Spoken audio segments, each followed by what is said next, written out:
Capítulo 4. Origen de las proteínas primitivas. Contenido. Origen de las sustancias orgánicas complejas. Origen de las proteínas. A principios del siglo XIX existía la falsa idea de que las complejas sustancias orgánicas que integran los animales y las plantas, los azúcares, las proteínas, las grasas, etc., solo podían obtenerse de los seres vivos, pero que era completamente imposible crearlas por vía artificial. Se consideraba completamente imposible sintetizar esas sustancias en el laboratorio, pues se creía que solo podían originarse en los organismos vivos con el concurso de una fuerza especial, a la que se daba el nombre de fuerza vital. Pero los numerosos trabajos realizados en los siglos XIX y XX por los investigadores dedicados a la química orgánica echaron por tierra ese prejuicio.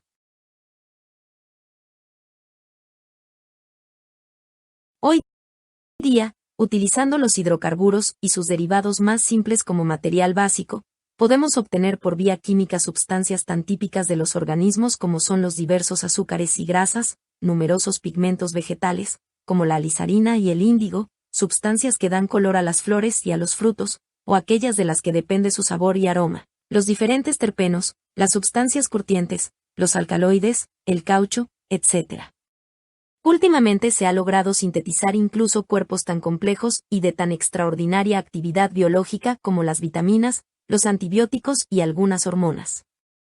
Vemos, pues, que la fuerza vital ha sido totalmente desalojada del campo científico, quedando plenamente demostrado que todas las sustancias que entran a formar parte de los animales y de los vegetales pueden, en principio, ser obtenidas también fuera de los organismos vivos, independientemente de la vida.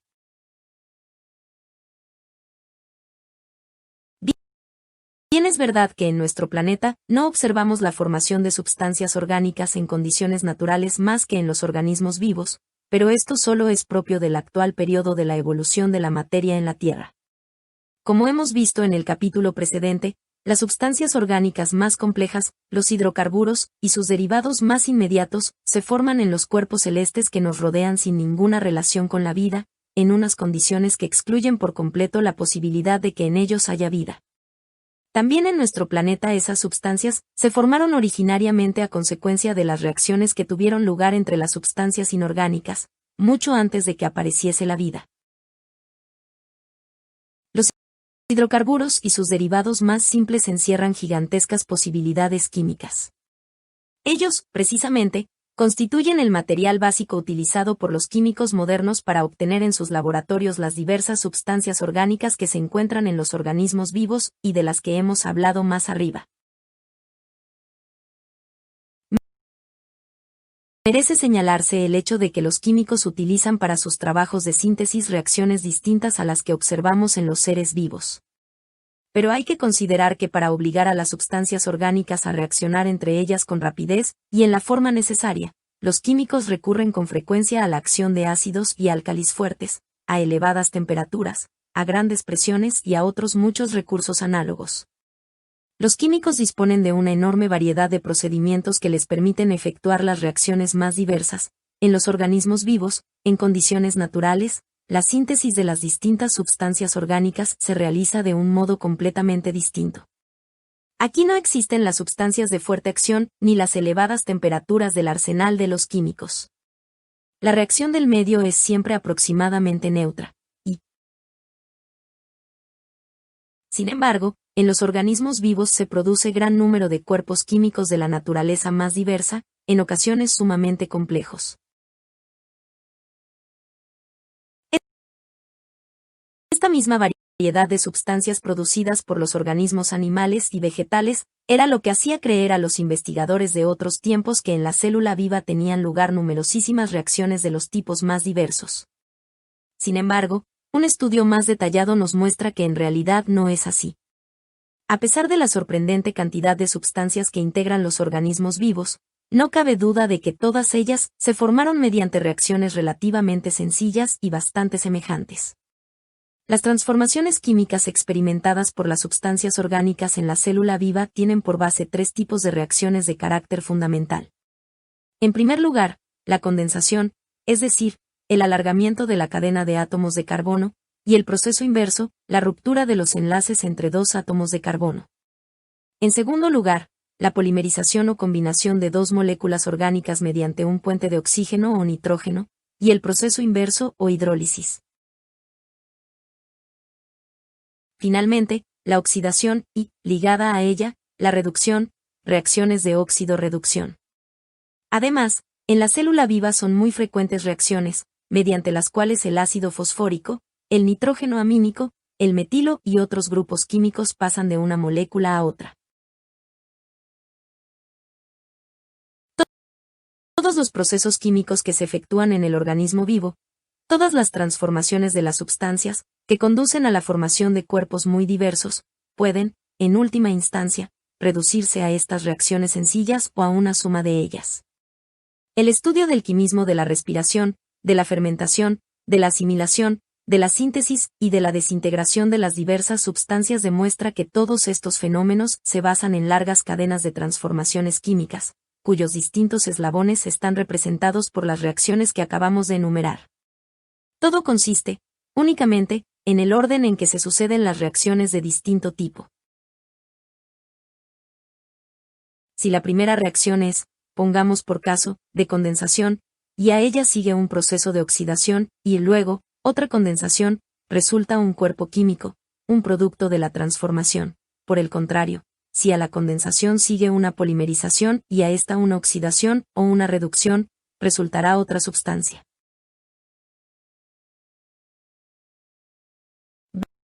Vemos, pues, que la complejidad y la diversidad de las sustancias que se forman en los organismos vivos dependen únicamente de la complejidad y de la diversidad con que se combinan las reacciones simples de los tipos que hemos expuesto más arriba. Ahora bien, si examinamos atentamente estas reacciones, veremos que muchas de ellas tienen un rasgo característico común, una particularidad común, y es que se producen con la participación inmediata de los elementos del agua. Estos se combinan con los átomos de carbono de la molécula de la sustancia orgánica, o bien se desprenden, se separan de ella. Esta reacción entre los elementos del agua y los cuerpos orgánicos forma la base de todo el proceso vital. Gracias a ella tienen lugar las numerosas transformaciones de las sustancias orgánicas que se producen hoy día en condiciones naturales, dentro de los organismos. Aquí, estas reacciones se efectúan con enorme rapidez y en un orden de sucesión muy riguroso, todo ello gracias a ciertas condiciones especiales, de las que hablaremos un poco más adelante. Ahora bien, independientemente de estas condiciones, fuera de los organismos vivos también se produce esta reacción entre el agua y las sustancias orgánicas, si bien su curso es lento.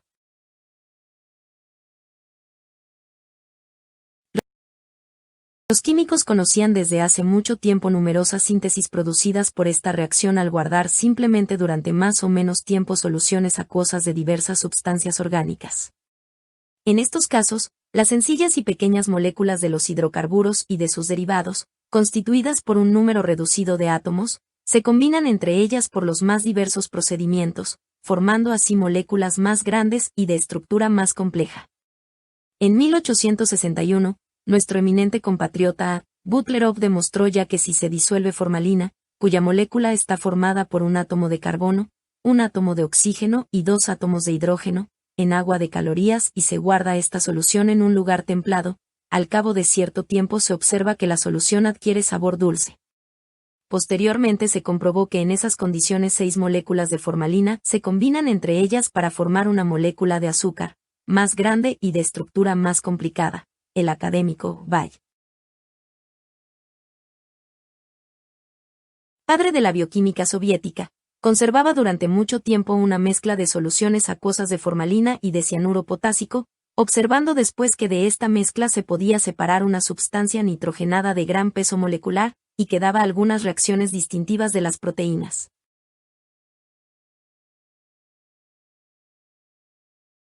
Se podrían citar centenares de ejemplos semejantes, pero lo dicho basta para dar una idea de esa capacidad tan manifiesta de las sustancias orgánicas más sencillas de transformarse en cuerpos más complejos y de elevado peso molecular cuando se guardan simplemente sus soluciones acuosas. Las condiciones existentes en las aguas del océano primitivo en el momento que nos ocupa no eran muy distintas a las condiciones que reproducimos en nuestros laboratorios. Por eso podemos suponer que en cualquier lugar de aquel océano, en cualquier laguna o charco en proceso de desecación, debieron formarse las mismas sustancias orgánicas complejas que se produjeron en el matraz de Butlerov, en la vasija de Ball, y en otros experimentos análogos. Claro está que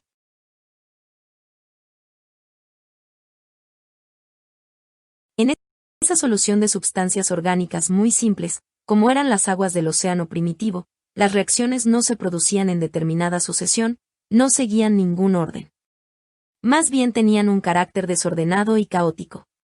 Las sustancias orgánicas podían sufrir a la vez diversas transformaciones químicas, seguir diversos caminos químicos, dando origen a múltiples y diversos productos.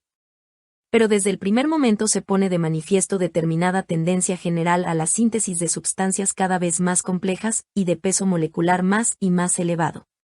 De aquí que en las aguas tibias del océano primitivo de la Tierra surgieran sustancias orgánicas de elevado peso molecular, semejantes a las que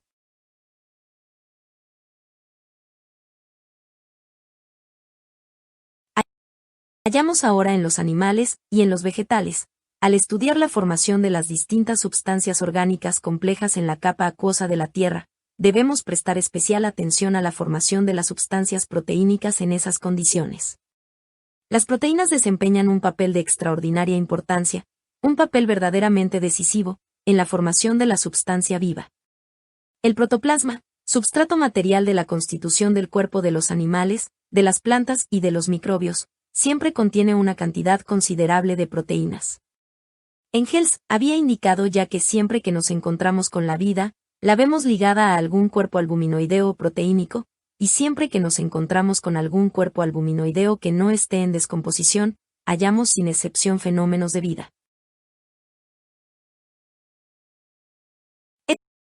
Estas palabras de Engels hallaron plena confirmación en los trabajos de los investigadores modernos.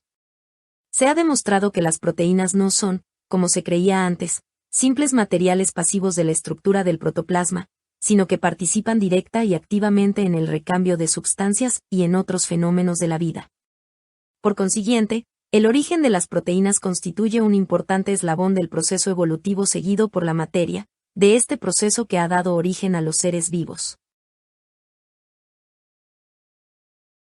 A fines del siglo pasado y comienzos de este, cuando la química de las proteínas aún estaba poco desarrollada, algunos hombres de ciencia suponían que las proteínas encerraban un principio misterioso especial, unas agrupaciones atómicas específicas que eran las portadoras de la vida.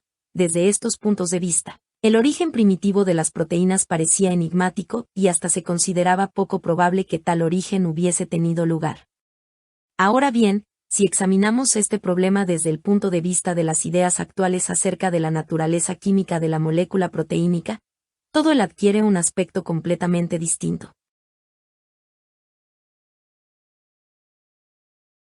Haciendo un breve resumen de los adelantos logrados últimamente por la química de las proteínas, debemos destacar ante todo la circunstancia de que en la actualidad conocemos bastante bien las distintas partes, los ladrillos, pudiéramos decir, que integran las moléculas de cualquier proteína. Esos ladrillos son los aminoácidos, sustancias bien conocidas por los químicos. Origen de las sustancias orgánicas complejas. Al principio, las moléculas de las sustancias orgánicas estaban formadas por un número reducido de átomos de carbono, hidrógeno, oxígeno y nitrógeno. Pero en las aguas del océano primitivo estas moléculas se fueron combinando poco a poco entre sí y formaron moléculas más grandes y más complejas de distintas sustancias. Así fue como en las aguas del océano primitivo surgieron las diversas sustancias, las sustancias orgánicas, que hoy constituyen los animales y los vegetales. Origen de las proteínas. Al combinarse entre sí, las moléculas de las sustancias orgánicas llegaron a formar moléculas de proteínas, las sustancias más complejas y las más importantes para la vida. Estas moléculas contienen muchas decenas de miles de átomos, que están unidos en riguroso orden, formando largas cadenas con numerosas ramificaciones laterales. En la molécula proteínica, los aminoácidos están unidos entre sí por enlaces químicos especiales, formando una larga cadena. El número de moléculas de aminoácidos que forman esta cadena varía, según las distintas proteínas, de algunos centenares a varios miles. De aquí que esa cadena suele ser muy larga. En la mayoría de los casos, la cadena aparece enrollada, formando un complicado ovillo, cuya estructura sigue, a pesar de todo, un determinado orden. Este ovillo es lo que, en realidad, constituye la molécula proteínica.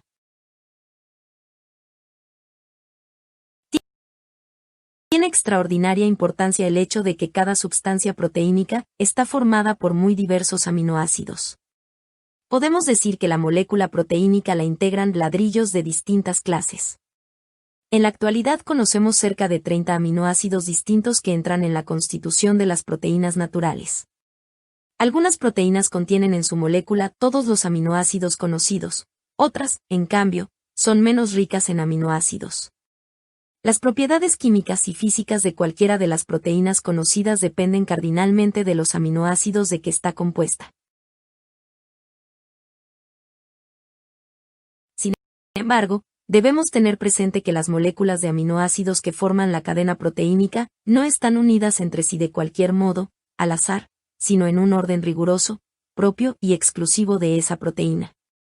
Por eso, las propiedades físicas y químicas de cualquier proteína, su capacidad de reaccionar químicamente con otras sustancias, su solubilidad en el agua, etc., no solo dependen del número y de la diversidad de los aminoácidos que componen su molécula, sino también del orden en que estos aminoácidos están ensartados uno tras otro en la cadena proteínica.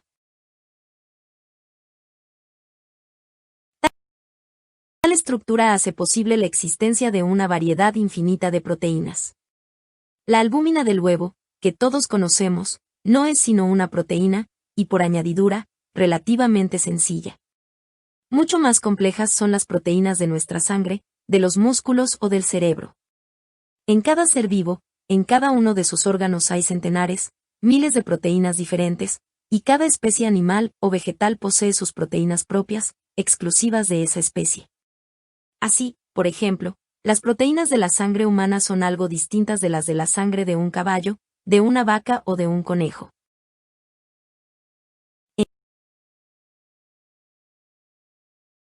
En esa extraordinaria variedad de proteínas reside precisamente la dificultad de obtenerlas por vía artificial en nuestros laboratorios.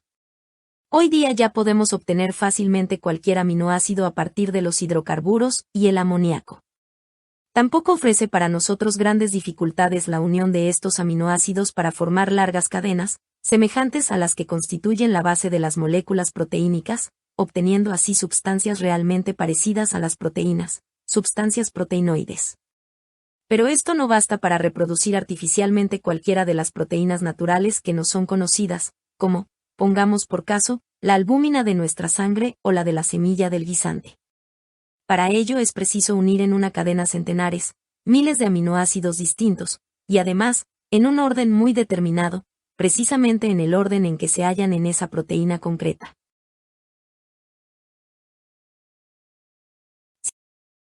Si tomamos una cadena compuesta únicamente de 50 eslabones, con la particularidad de que estos eslabones son de 20 tipos diferentes, al combinarlos de distintas formas, podemos obtener una enorme variedad de cadenas. Se ha calculado que el número de esas cadenas, diferentes por la distinta disposición de sus eslabones, puede expresarse por la unidad seguida de 48 ceros, es decir, por una cifra que se puede obtener si multiplicamos 1.000.000 por 1.000.000, el resultado otra vez por 1.000.000, y así hasta 7 veces. Si tomásemos ese número de moléculas de proteína y formásemos con ellas un cordón de un dedo de grueso, podríamos extenderlo a través de todo nuestro sistema estelar, de un extremo a otro de la Vía Láctea.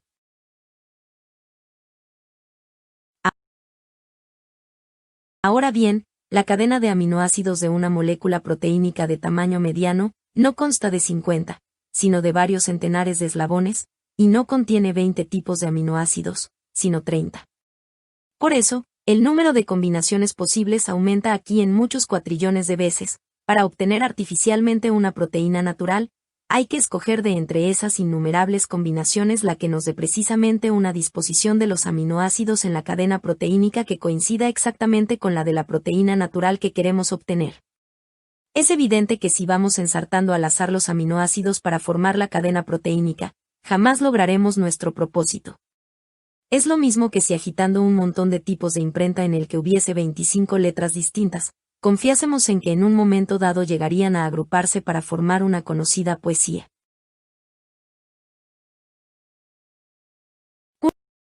Únicamente podremos reproducir esa poesía si conocemos la disposición de las letras y de las palabras en ella. Del mismo modo, solo conociendo la disposición exacta de los aminoácidos en la cadena proteínica en cuestión podremos confiar en la posibilidad de reproducirla artificialmente en nuestro laboratorio. Por desgracia, hasta ahora solo se ha logrado determinar el orden de colocación de los aminoácidos en algunas de las sustancias proteínicas más simples. Esa es la razón de que aún no hayamos podido obtener artificialmente las complejas proteínas naturales. Pero solo se trata de una cuestión de tiempo, pues en principio nadie duda ya de la posibilidad de obtener proteínas por vía artificial. Sin embargo, lo que nos interesa no es reconocer en principio la posibilidad de sintetizar las proteínas o las sustancias proteinoides. Para nosotros lo importante es tener una idea concreta de cómo han surgido por vía natural estas sustancias orgánicas, las más complejas de todas, en las condiciones que en cierta época se dieron en la superficie de nuestro planeta. Aún no hace mucho era imposible dar a esta pregunta una respuesta con base experimental, pero en la primavera de 1953, en un experimento hecho con este fin, de una mezcla de metano, amoníaco, vapor de agua e hidrógeno, fueron obtenidos varios aminoácidos en unas condiciones que reproducían muy aproximadamente las que existieran en la atmósfera de la Tierra en su juventud. Mayores dificultades ofrece la unión de estos aminoácidos para formar moléculas de sustancias proteinoides.